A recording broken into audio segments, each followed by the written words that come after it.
Assalamualaikum warahmatullahi wabarakatuh. Alhamdulillahirrabbilalamin, kita bisa melanjutkan belajar kita di eh, Microsoft Excel. Oke. Kali ini kita akan mempelajari dasar-dasar dari if else, kemudian sum ifs, ada tambahan s-nya. Kalau ada tambahan s-nya itu berarti kriterianya bisa lebih dari satu. Ya. Langsung saja, fungsi if itu adalah fungsi pengandaian, jadi syarat, kemudian jika benar, jika salah,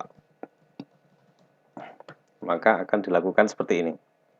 Jadi kalau syaratnya terpenuhi, maka dia akan melakukan tindakan yang pertama. Kalau syaratnya tidak terpenuhi, maka dia akan melakukan tindakan yang kedua.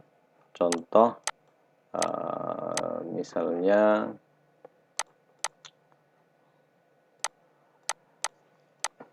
misalnya ini, kita mempunyai sebuah data, nama, jenis kelamin, kemudian kelas ABC, kemudian penjualan, ya bisa ini macam-macam ya. Kalau di sekolahan itu kan nilai atau apa ini.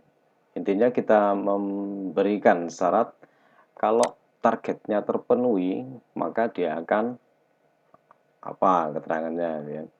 Kalau dia tidak terpenuhi, maka tindakan apa yang akan dilakukan. Contoh misalnya ini kita targetkan satu anak ini dia mampu menjual pensil 20 ya. Maka kita tuliskan rumusnya, jika sel yang diuji ini, jadi nilai yang akan diuji itu ada di E6, kemudian persyaratannya apa? Ini misalnya dia memenuhi target, berarti sama dengan 20 target yang kita tetapkan tadi. Tulis keterangan terpenuhi, kemudian tidak terpenuhi, seperti ini. Jadi kalau kita perhatikan di sini yang bawah ini, jika logical testnya terpenuhi, maka dia akan melakukan ini value if true. Kalau tidak, dia akan melakukan value if false. Ini konsep dasarnya. Kalau di sekolahan mungkin kalau anak nilainya 75 kompeten, kalau tidak kompeten. Maka keterangan itu bisa kita ganti sesuai dengan yang dibutuhkan. Ya. Intinya itu adalah logical testnya. Kalau terpenuhi, maka dia akan memilih jawaban yang pertama ini. Kalau tidak, dia akan memilih jawaban yang kedua. Oke, kita enter. Kita copy langsung, maka dia sudah jadi. Karena ketika kita copy, kita ulang lagi, dia melewati baris, maka dia akan berubah sel yang diuji, yaitu E15 untuk yang paling bawah ini, sedangkan yang paling atas tadi adalah E6. Oke, ini adalah dasar dari fungsi if. Kemudian di sini saya ingin menambahkan, ini saya hapus dulu, menghitung jumlah sel, ya, menghitung jumlah sel yang terisi oleh data. Kita menggunakan fungsi count A, ya, sama dengan count A.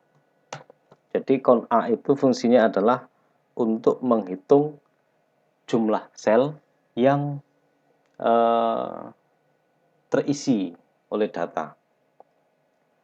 Ketika kita sudah mengetikkan count A, tinggal kita blok saja seperti ini. Kemudian kita tutup kurung, tekan enter.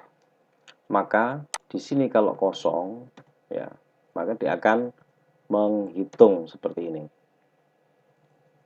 Nah, kalau menghitung sel yang kosong, bisa kita menggunakan count blank, yaitu yang saya gunakan juga di aplikasi absensi, gitu ya.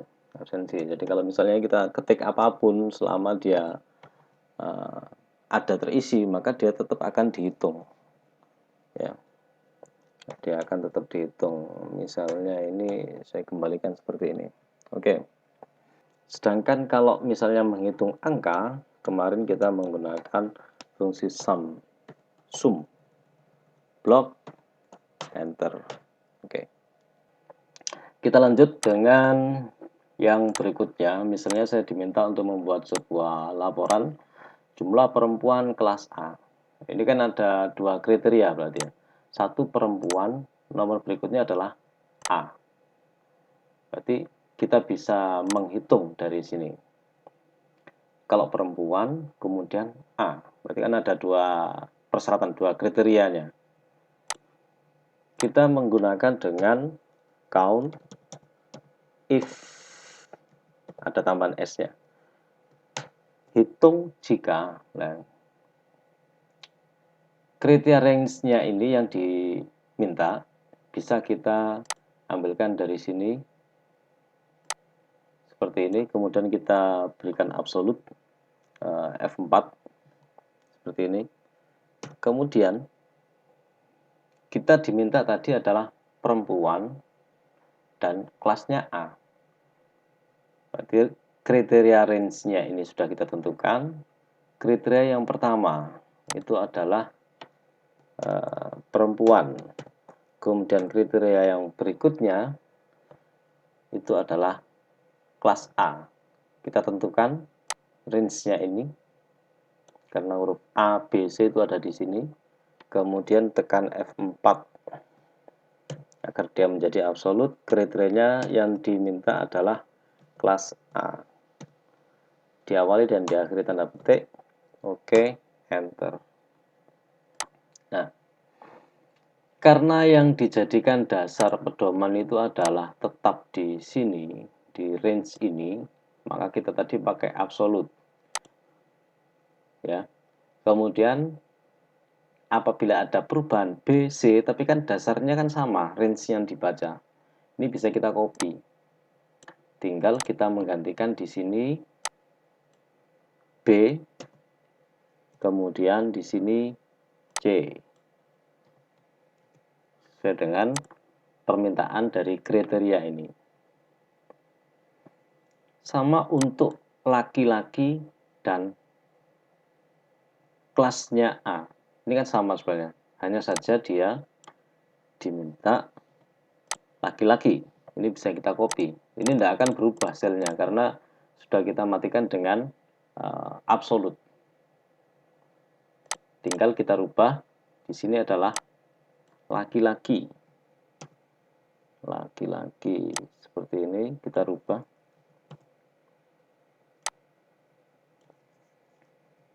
Oke, ini sudah terpenuhi.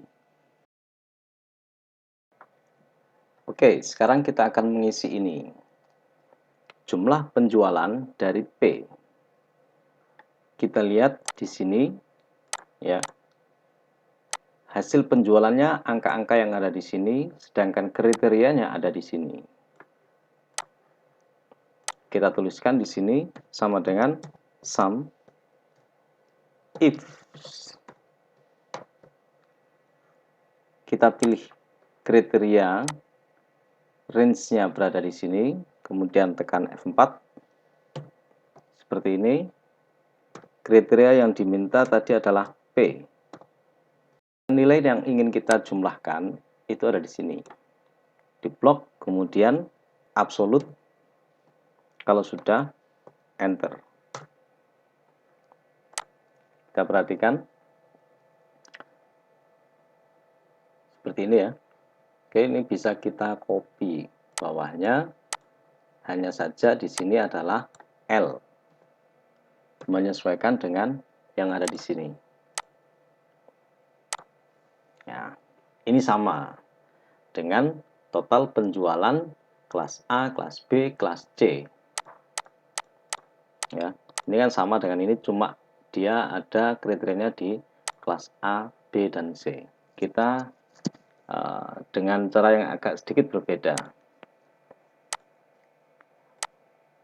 Kalau kita blok sebuah range seperti ini, ya, maka dia akan dimulai dari 6 sampai dengan baris 15 kolom E.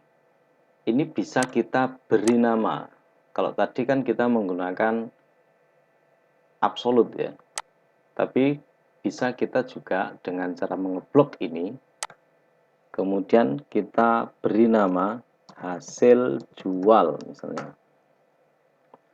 Maka range ini akan mempunyai nama hasil jual, atau dia bersifat absolut juga, karena ketika kita blok seperti ini, dia akan muncul di sini hasil jual sesuai dengan nama range yang kita beri.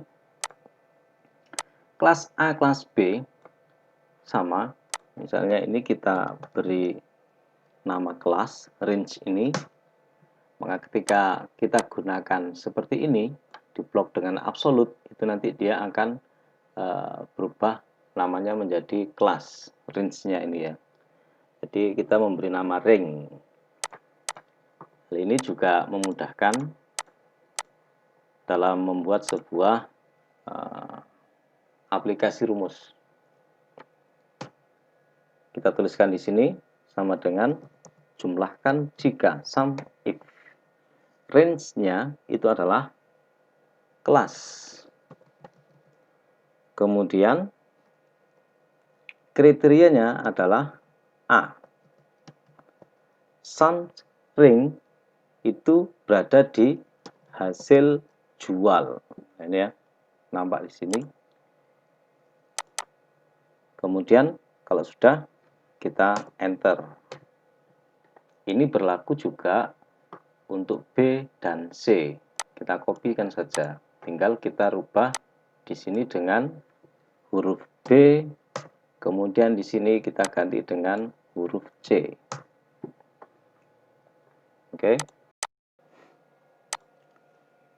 Untuk mengisi ini, kita melihat di sini kriterianya, yaitu penjualan dari P kelas A. Ya, penjualan berarti ini P kemudian kelas A. Kita coba akan gabungkan antara absolut dan nama dari range yang telah kita bikin.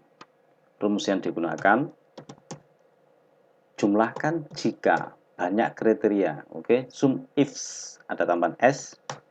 Kemudian angka-angka yang dijumlahkan tadi adalah di hasil jual. Ya. Kemudian kriterianya itu berada di P. Kita masuk ke sini. P. Kemudian absolut, range-nya ini. Berikutnya, kriteria range yang kedua itu adalah kelas. Gitu ya, ada di koma, kriterianya adalah A. Kita awali dan akhiri dengan tanda petik, kalau sudah enter, maka dia akan muncul. Hasil jual tadi adalah nama range, diambilkan dari ini bisa kita pakai absolut semua atau pakai nama range semua, sama. Ini kita copy, tinggal kita ganti di sini B, kemudian di sini P, karena kriterianya sama. Penjualan L kelas A, B, C itu sama saja, tinggal kita copy, kemudian ini kita rubah P menjadi L. Oke, seperti ini. Kira-kira demikian penggunaan dari beberapa fungsi ya. Ada beberapa ini. Untuk pengembangan lanjutnya mungkin suatu saat kita bisa membuat contoh-contoh aplikatif yang semoga itu bermanfaat bagi panjenengan dan juga bermanfaat untuk saya, karena saya juga belajar lagi. Terima kasih telah menyimak video ini. Semoga keterangannya bisa dipahami, dan kalau ada salah ataupun hal yang perlu untuk didiskusikan, silakan di kolom komentar. Assalamualaikum warahmatullahi wabarakatuh.